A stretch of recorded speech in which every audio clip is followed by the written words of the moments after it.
देख रहे हैं अभी तक की सबसे बड़ी और ताजी खबर एटीके न्यूज चैनल पर। कौन है महेश्वर पेरी जो विवेक बिंद्रा को कर रहे चैलेंज?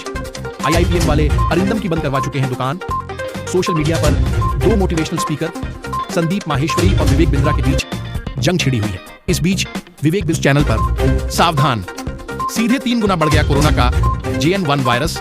6 राज्यों में 63 positive Covid. Top 5 updates. Chhattisgarh में कोरोना के 8 एक्टिव केस, रायपुर में 2 और दुर्ग में 1 नए मरीज मिले। छत्तीसगढ़ में शनिवार को 3 नए कोरोना पॉजिटिव मरीज मिले हैं। रायपुर में 2 और दुर्ग में 1 पॉजिटिव केस सामने आया है। वर्तमान में प्रदेश में कोरोना संक्रमण के 8 एक्टिव केस है।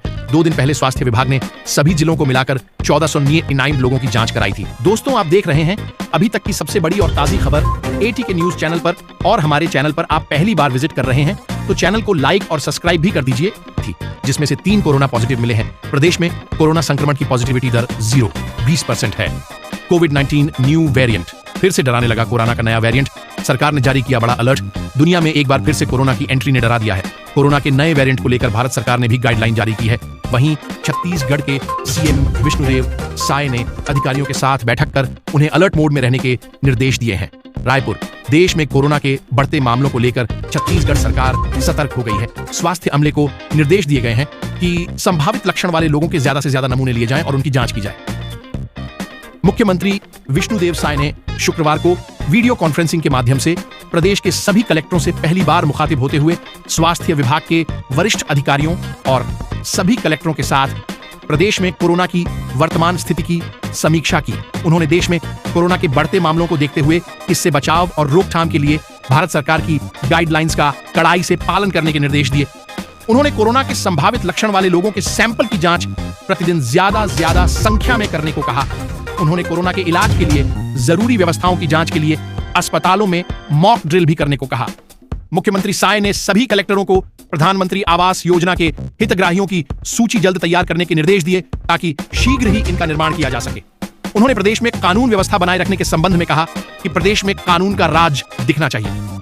जुआ, सट्टा, अवैध शराब और अपराध पर नियंत्रण के लिए कड़ी कार्रवाई की जाए। शहरी क्षेत्रों में सफाई पर विशेष फोकस। साय ने राजस्व संबंधी मामलों का निराकरण भी तेजी से करने के निर्देश दिए। उन्होंने कहा कि पौधी, जाति प्रमाण पत्र, सीमांकन और नक्शा दुरुस्तीकरण जैसे कामों को लेकर जनता से किसी भी तरह की शिकायत नहीं आनी चाहिए। बिना किसी लेन देन के लोगों के काम तेजी से होने चाहिए। शहरी क्षेत्रों में नालियों और गलियों की साफ सफाई पर विशेष जोर देने को कहा। हर योजना का पहुंचे लाभुक मुख्यमंत्री अरुण साव ने वीडियो कॉन्फ्रेंसिंग में सभी कलेक्टरों से कहा कि मुख्यमंत्री के निर्देशों का अक्षरशः पालन सुनिश्चित किया जाए। शासन और प्रशासन को मिलकर इन फैसलों का लाभ लोगों तक बेहतर तरीके से पहुंचाना है। दोस्तों, सावधान, सीधे 3 गुना बढ़ गया कोरोना का JN.1 वायरस। 6 राज्यों में 63 positive Covid. Top 5 updates. Corona का नया वेरिएंट JN.1 देश में लोगों की टेंशन बढ़ा रहा है। लोगों के मन में मास्क और लॉकडाउन के दिन दोबारा लौटने का डर है। विश्व स्वास्थ्य संगठन ने उचित दिशा निर्देश पालन करने का निर्देश दिया है। कोरोना को लेकर टॉप अपडेट्स जान लीजिए। लंबे समय के विराम के बाद देश में एक बार फिर कोरोना वायरस ने पैर पसारना शुरू कर दिया है। इस बार रूप नया है। केरल में एक और मौत से देश में टेंशन है। सूत्रों के अनुसार JN.1 के मामले एक दिन में 3 गुना की बढ़ोतरी देखी गई है। पहले 22 मामले JN.1 वेरिएंट के थे जो बढ़कर 63 हो गए हैं।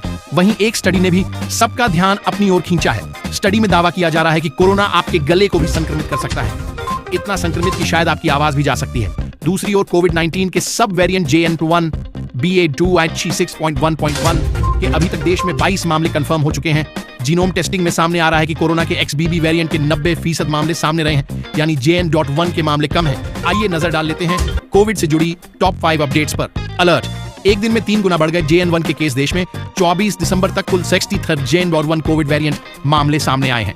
गोवा से 34 मामले, महाराष्ट्र से 9 मामले, कर्नाटक से 8 मामले, केरल से 6 मामले, तमिलनाडु से 4 मामले और तेलंगाना से 2 मामले सामने आए हैं। ये जानकारी सूत्रों के हवाले से दी गई है। भारत में पिछले 24 घंटे में कोविड-19 के 628 नए मामले आए और उपचाराधीन मरीजों की संख्या बढ़कर 4076 हो गई। दोस्तों, आप देख रहे हैं अभी तक की सबसे बड़ी और ताजी खबर एटीके न्यूज चैनल पर, और हमारे चैनल पर आप पहली बार विजिट कर रहे हैं तो चैनल को लाइक और सब्सक्राइब भी कर दीजिए।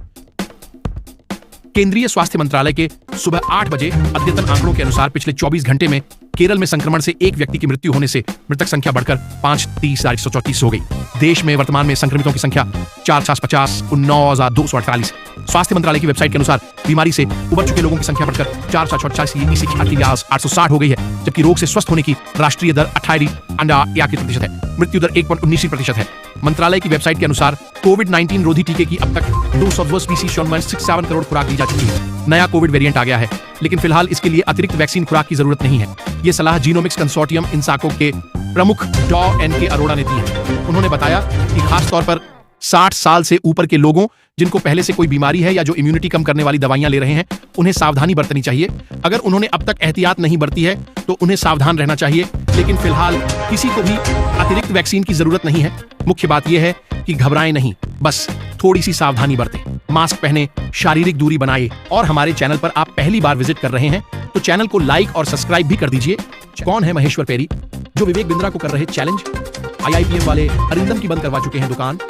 सोशल मीडिया पर 2 मोटिवेशनल स्पीकर संदीप माहेश्वरी और विवेक बिंद्रा के बीच जंग छिड़ी हुई है। इस बीच विवेक बिंद्रा के खिलाफ एक और मशहूर शख्सियत सामने आई है। ये शख्स हैं महेश्वर पेरी। महेश्वर पेरी ने विवेक बिंद्रा के खिलाफ कई आरोप लगाए हैं। सोशल मीडिया पर 2 मशहूर मोटिवेशनल स्पीकर और यूट्यूबर की लड़ाई चर्चा में है। मोटिवेशनल स्पीकर संदीप माहेश्वरी ने एंटरप्रेन्योर विवेक बिंद्रा पर घोटाले का आरोप लगाया है। दूसरी तरफ विवेक बिंद्रा की तरफ से इसका पलटवार वाला वीडियो भी आया है। इस बीच विवेक बिंद्रा के खिलाफ अब करियर 360 के फाउंडर महेश्वर पेरी सामने आए हैं। महेश्वर पेरी ने विवेक बिंद्रा के खिलाफ संदीप माहेश्वरी के घोटाले के दावों पर अपनी बात रखी है। पेरी का कहना है कि इस पूरे मामले में पर उनकी नजर 10 दिन में MBA कोर्स के जरिए गई। पेरी ने इस कोर्स को पूरी तरह से गैर कानूनी बताया है। ऐसे में बिंद्रा से जुड़े जब 10 दिन के MBA कोर्स पर नजर गई तो उन्होंने इसके बारे में रिसर्च की। विवेक बिंद्रा की कंपनी पर रिसर्च एजुकेशन प्लेटफॉर्म से जुड़े होने के नाते महेश्वर ने विवेक बिंद्रा की कंपनी की वेबसाइट पर जाकर बैलेंस शीट डाउनलोड कर डेटा को चेक किया। बैलेंस शीट का डेटा देखते ही महेश्वर पेरी का सिर ही घूम गया। 1 साल में 172 करोड़ का रेवेन्यू था, 2 साल में 308 करोड़ का रेवेन्यू था। इसमें 225 करोड़ फ्रेंचाइजी फीस थी। इसका कनेक्शन मल्टी लेवल मार्केटिंग से था। इसके बाद उन्होंने विवेक बिंद्रा के डॉक्टरेट के बारे में भी रिसर्च किया। इसके बाद उन्होंने विवेक बिंद्रा के हर महीने 1 लाख से 20 लाख तक के दावे वाले वीडियो को भी देखा। महेश्वर पेरी का कहना है कि यदि वे इतने करोड़ रुपए कमा रहे हैं तो अपने कर्मचारियों को इतनी कम सैलरी कम दे रहे हैं। ऐसे में इतना तो तय है कि इसमें कुछ तो गड़बड़ है। महेश्वर पेरी का दावा है कि विवेक बिंद्रा ने लाखों बच्चों के साथ चीटिंग की है। IIPM की खोली थी पोल। महेश्वर पेरी वो शख्स हैं जिन्होंने 2 दशक पहले IIPM और अरिंदम चौधरी के कथित धोखाधड़ी को दुनिया के सामने रखा था। उन्होंने IIPM बिजनेस स्कूल की रैंकिंग में, डेटा में और प्लेसमेंट रिकॉर्ड में गड़बड़ी का खुलासा किया। इसके बाद IIPM कॉलेज को बिजनेस स्कूल रैंकिंग में शामिल करने को लेकर ब्लैकलिस्ट कर दिया था। 2005 में आउटलुक मैगजीन ने IIPM को सर्वे से बाहर कर दिया था। 2008 में पेरी ने आउटलुक में एक कॉलम लिखा था। इस कॉलम में बताया गया था कि कैसे शिक्षा का व्यवसाय छात्रों के लिए जहरीला होता जा रहा है। बिजनेस कॉलेज गलत डेटा रख रहे हैं, साथ ही फर्जी विदेशी गठजोड़ कर रहे हैं। उन्होंने IIPM का भी जिक्र किया था। दोस्तों, आप देख रहे हैं अभी तक की सबसे बड़ी और ताजी खबर ATK न्यूज चैनल पर, और हमारे चैनल पर आप पहली बार विजिट कर रहे हैं तो चैनल को लाइक और सब्सक्राइब भी कर दीजिए। इस आर्टिकल के बाद उन्होंने एक और कॉलम लिखा। पेरी के अनुसार समस्या केवल एक संस्थान तक ही सीमित नहीं थी, इसलिए उन्होंने निर्णय लिया कि वे किसी भी एक संस्थान के खिलाफ नहीं लिखेंगे। कॉलम प्रकाशित होने के बाद 11-12 संस्थानों ने फोन कर इस पर अपना विरोध दर्ज कराया था। इसके बाद IIPM के साथ 6 साल लंबी कानूनी लड़ाई चली। आखिरकार IIPM के अरिंदम चौधरी ने साल 2014 में अपने केस वापस ले लिए। विभिन्न अदालतों के अपने विरोध में फैसलों के बाद साल 2015 में IIPM के सभी कैंपस को बंद करने का फैसला लिया। सरकारी स्कूल से पढ़ाई। महेश्वर पेरी का जन्म अगस्त 1969 में आंध्र प्रदेश के एक निम्न मध्यम वर्गीय परिवार में हुआ। उनके पिता सरकारी नौकरी करते थे। महेश्वर ने सरकारी स्कूल में पढ़ाई की। वे 5 साल तक हॉस्टल में भी रहे। महेश्वर पेरी का कहना है कि मेरी पढ़ाई का पैसा पूरी तरह से आंध्र प्रदेश सरकार की तरफ से दिया जा रहा था। मेरा हॉस्टल पूरी तरह से सरकारी फंड से चलता था। महेश्वर का कहना है कि इंटरमीडिएट से ग्रेजुएशन तक के 5 वर्षों में उन्होंने सबसे गरीब लोगों को देखा। उन्हें 10 दिन की छुट्टी मिलती थी, लेकिन वे घर नहीं जा सकते थे। इसकी वजह थी कि उनके पास घर जाने के भी पैसे नहीं होते थे। 17 साल में पिता को खोया। जब पेरी 17 वर्ष के थे तब उनके पिता की मृत्यु हो गई। उस समय उनके रिश्तेदारों ने सुझाव दिया कि उन्हें स्कूल छोड़ देना चाहिए और हैदराबाद सिविल कोर्ट में सरकारी नौकरी ले लेनी चाहिए। उस समय पिता की जगह पर उन्हें अनुकंपा के आधार पर नौकरी मिल सकती थी। हालांकि पेरी पढ़ना चाहता था और उसकी मां ने उनका साथ दिया। सिविल कोर्ट के लिए काम करने के बजाय पेरी ने गणित और अर्थशास्त्र में स्नातक की उपाधि प्राप्त की। 21 साल की उम्र में बने सीए 1991 में 21 साल की उम्र में चार्टर्ड अकाउंटेंसी परीक्षा पास करने वाले देश के सबसे कम उम्र के छात्रों में से एक बन गए। पेरी उस समय आंध्र प्रदेश में पहले और भारत में 23वें स्थान पर आए थे।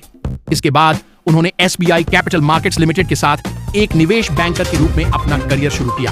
पेरी का कहना है कि मैं नीचे से आया हूं, इसलिए मैं उस स्तर से आने वाली शिक्षा के मूल्य को समझता हूं। पेरी के अनुसार वे उन लोगों में से एक हैं जो एक छोटे शहर से आए हैं।